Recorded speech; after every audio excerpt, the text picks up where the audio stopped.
et parce qu'il réunit à lui seul le talent de 2 secrétaires ex aequo, c'est avec beaucoup d'émotion et de fierté que nous invitons, Rémi et moi-même, ses parents, Monsieur le second secrétaire de la conférence du stage, Maître Hugo Waro, pour son discours « Demain, c'est loin ».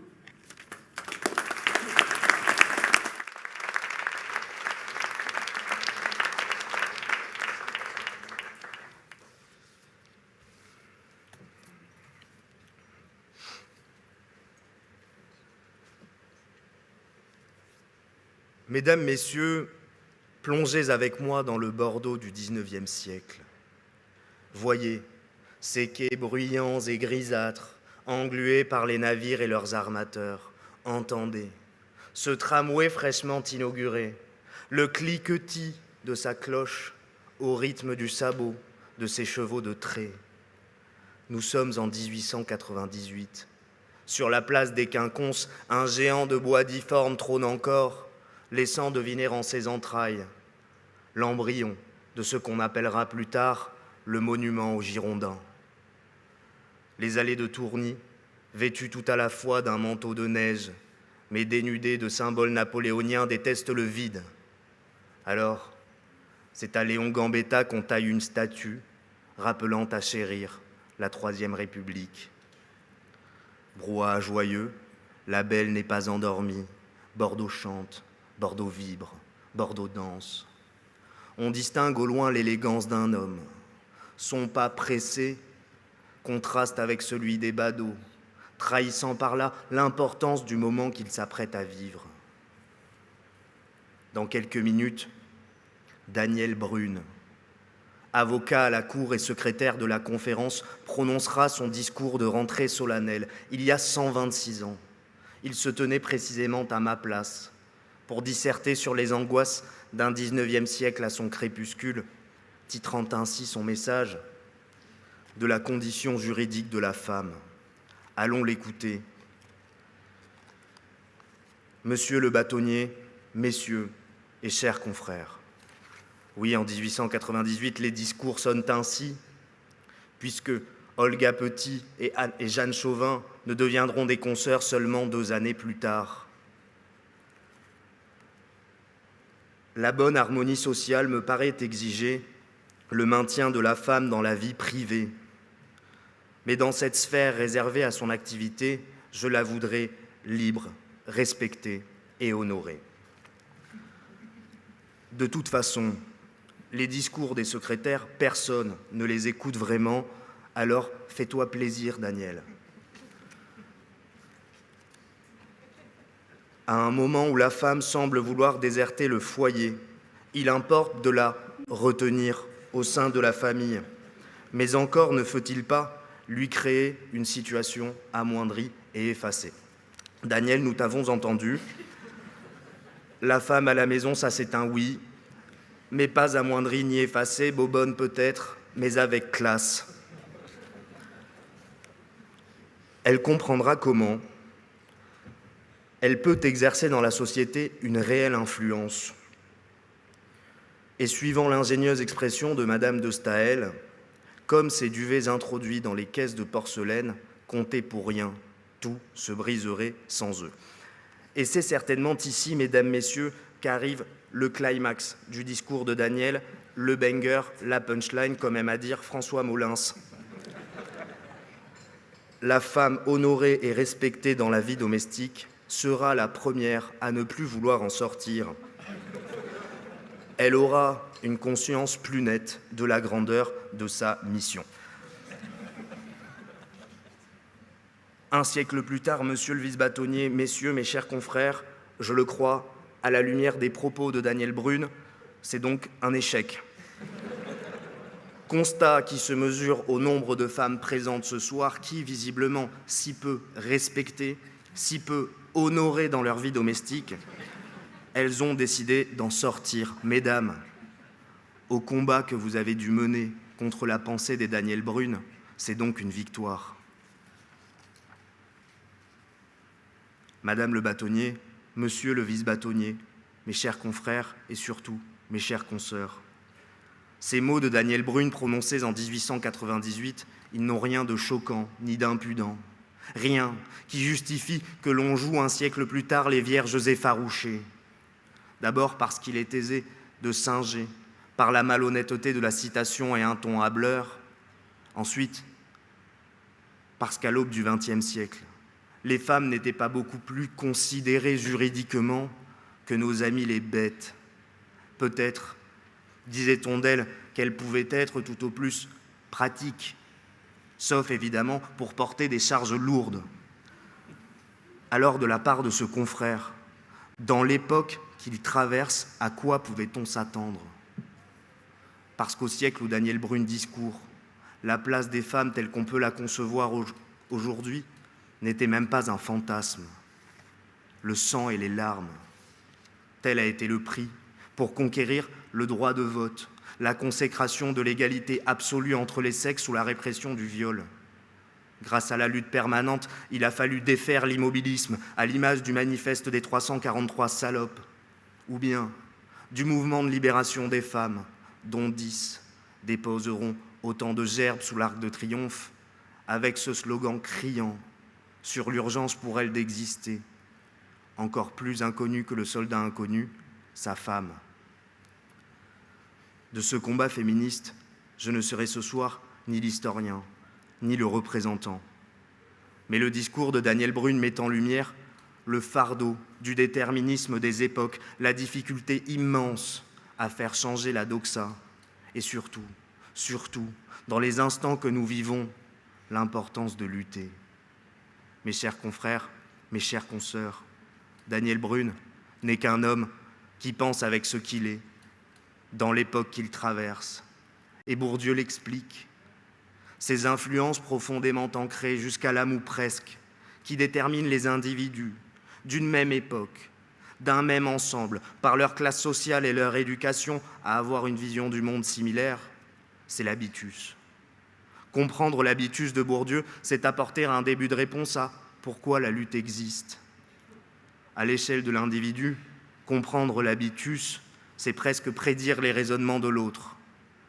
Dis-moi d'où tu viens, je saurai comment tu penses. Alors à quoi pouvait-on s'attendre d'un Daniel Brühl au XIXe siècle ?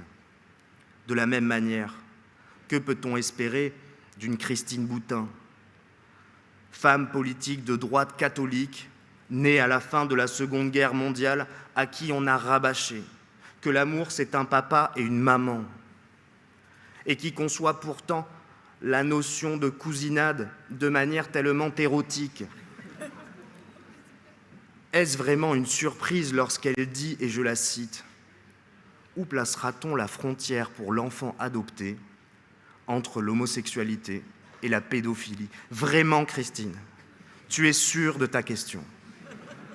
À quoi peut-on s'attendre d'une chef de parti dont l'héritage politique vient de son père et qui, toute son enfance, lorsqu'apparaissait Adolf Hitler à la télévision, recevait la sommation paternelle de Jean-Marie de dire bonjour à tonton Dolphy.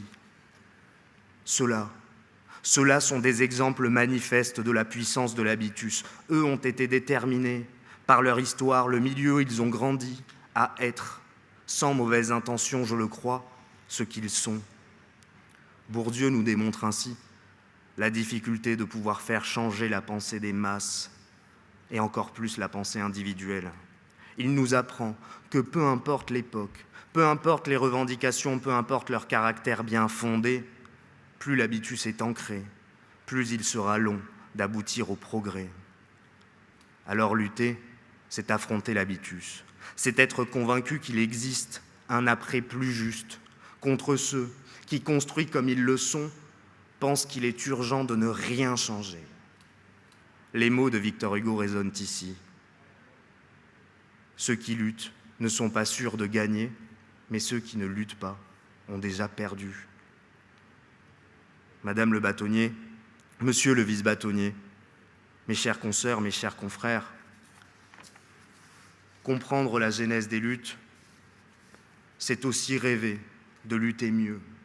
Et peut-être sommes-nous à un tournant où elles ne s'organisent plus selon les schémas établis du siècle dernier. Oui, les ensembles d'hier, pour ne pas dire des classes, tendent à disparaître. Sociologiquement, nous assistons à l'éclatement des dichotomies classiques. Hommes-femmes, riches-pauvres, citadins, provinciaux, actifs, chômeurs et plus dévastés encore, la distinction gauche-droite.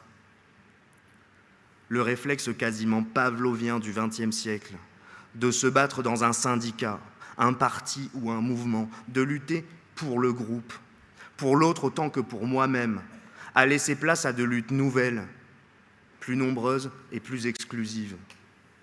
Sous couvert de progressisme, on ne rêve plus de faire mieux vivre l'autre, de lutter pour que ma liberté soit aussi la sienne, mais de créer parfois la confusion entre le ressenti et l'injustice.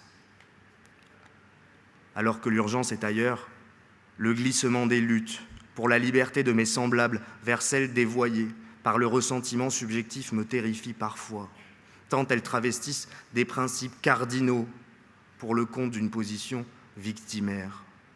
Parmi elles, la cancel culture, qui somme à balayer, effacer, changer l'histoire avec un grand H pour qu'elle apaise dans la précipitation de l'émoi des mots préfabriqués.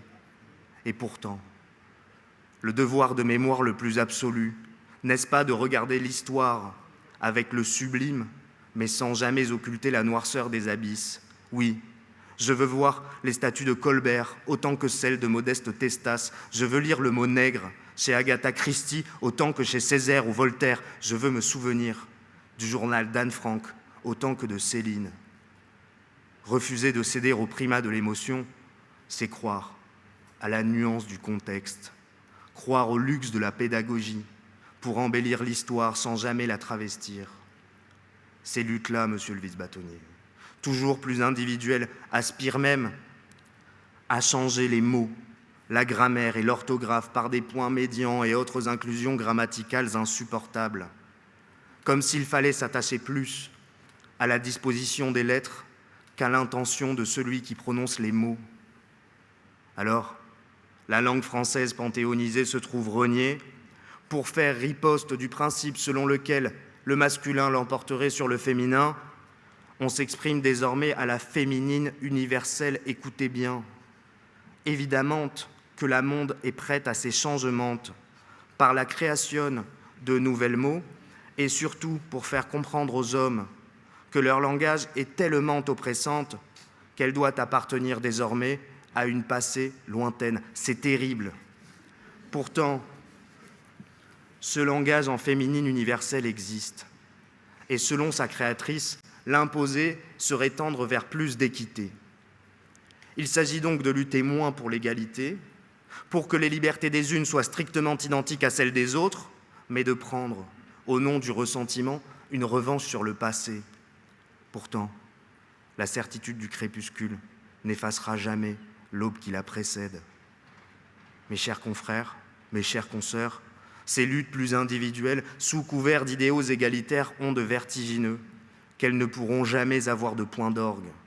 Par essence, elles demeurent condamnées à rester des quêtes sans fin pour satisfaire seulement des ressentis.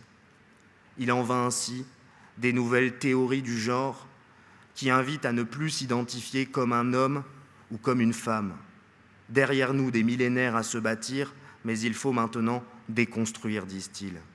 Je m'explique. Mesdames, si vous disposez d'un vagin et que vous vous sentez femme, messieurs, si vous disposez d'un pénis et que vous vous sentez homme, bravo, votre identité de genre est alignée avec votre sexe biologique, vous êtes cisgenre. Si par hasard, malgré les organes génitaux tout à fait identifiables, vous estimez appartenir aussi bien au genre féminin qu'au genre masculin, vous êtes non-binaire. Claire, je crois que nos chefs de juridiction sont en train de faire un malaise. Alors pour ceux qui sont encore avec moi, il est possible que vous n'arriviez pas à vous déterminer strictement comme un homme ou comme une femme, que vous ne vous sentiez même pas un peu des deux. Vous êtes donc agenre. Et c'est ici, Madame le bâtonnier, que ça se complique. Si mardi, vous vous sentez femme, dans un futur plus ou moins proche, par exemple jeudi, il est possible que vous vous sentiez homme. Vous êtes donc gender fluide. Ce n'est pas fini. Si le genre masculin ou féminin ne vous plaît pas, aucun problème. Vous pouvez désormais vous identifier à un objet inanimé, un végétal, une humeur ou un concept. Vous serez alors xénogenre. Et là, c'est fantastique. Madame le bâtonnier m'a confié que le temps des barbecues et l'odeur des merguez lui donnaient l'envie irrépressible de changer de genre. Désormais, c'est possible. Caroline, vous pouvez être xénogenre plancha. Mes chers confrères, mes chères consoeurs, dans 126 ans, à l'instar du discours de Daniel Brühl, il y aura peut-être un secrétaire de la conférence pour me citer. Sans se mouiller, lui non plus, il dira que ce n'est pas la tolérance qui étouffait notre temps et que je n'avais rien compris, ni au progrès, ni au sens de l'histoire. Pourtant, je ne souhaite pas fustiger ici telle ou telle revendication, mais peut-être souligner l'impératif de lutter plus pour des idéaux collectifs que pour des ressentis personnels. Souligner l'urgence de ne pas céder non plus à ceux qui usent d'un levier tout aussi pernicieux que le ton victimaire, la peur. Ceux-là aussi, sous couvert de chimères grimées en idéaux, luttent moins pour préserver la liberté de l'autre que pour des affres qu'ils ont eux-mêmes bâtis. Ceux-là nous ciblent désormais publiquement. Silence. Sous le porche du Palais Bourbon, l'orchestre joue le chant des sirènes. Mais à tendre l'oreille, on perçoit l'écho ténu du bruit des bottes. La liberté est une chose infiniment belle et la beauté une chose infiniment fragile. Dans les temps qui sont les nôtres, il est certainement bon d'en faire un refrain pour ne pas oublier. Ne pas oublier que le temps des luttes ne s'arrête pas au confort des libertés que j'ai déjà, mais commence lorsque ma voix permet à mon voisin de garder les siennes. Je le crois, l'iniquité est ainsi faite qu'elle a le pouvoir de dilater le temps. Il s'accélère lorsqu'on est sûr de pouvoir garder ce que l'on a, sûr de pouvoir vivre aujourd'hui aussi bien que les jours d'après. Mais à celui qui lutte pour glaner chaque millimètre de liberté, il y a urgence à ne pas perdre espoir afin de se persuader d'un futur plus juste et ne pas se dire que demain, c'est loin.